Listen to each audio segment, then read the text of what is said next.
Top story tonight, the Glen Oaks neighborhood is getting one step closer to becoming a crime prevention and improvement district. The option to make it a district will be on the upcoming ballot this election. We first brought you this story in March, and Fox 44's Jacqueline Kissick spoke with residents and officials about what this means for the area. Jacqueline.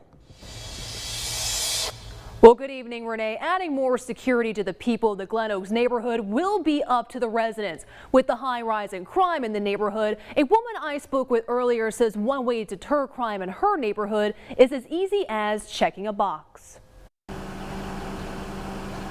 We have to be careful. Dorothy Thomas has lived in the Glen Oaks area for more than 50 years. While she says crime down her street is slim, it's the street behind her and over that worries her. You know, if they're trying to get away from something back there, if they can come here, they're gonna come through here. With no cameras and barely any lighting, the whole street wouldn't know who's flying by. We don't ever know who it is. For Dorothy and her neighbors, that could all change by the end of the year. State Senator Regina Barrow introduced a bill to add a crime prevention district in the Glen Oaks area. The bill unanimously passed in the House and Senate. To ensure that those areas are a place where people want to live, work, and play. There's 3 parts to this legislation: crime prevention, adding more cameras, license plate readers, and lighting, to beautification of the neighborhood, and then youth programming.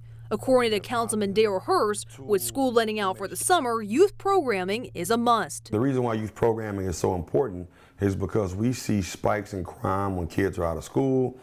They're not bad, they're just bored. The legislation will require those in the area to pay a monthly fee, which amounts to about $8.33 a month per home, a McDonald's meal. The president of the Glen Oaks neighborhood, Christopher Richard, says he's for it. But anything worthwhile has some cost to it. The residents would pay around $100 a year, generating around $440,000 annually, going towards the potential district if voted on. You're able to have better security. We're able to prioritize certain things in our community that we're able to do. That I wouldn't mind paying $8 to feel comfortable.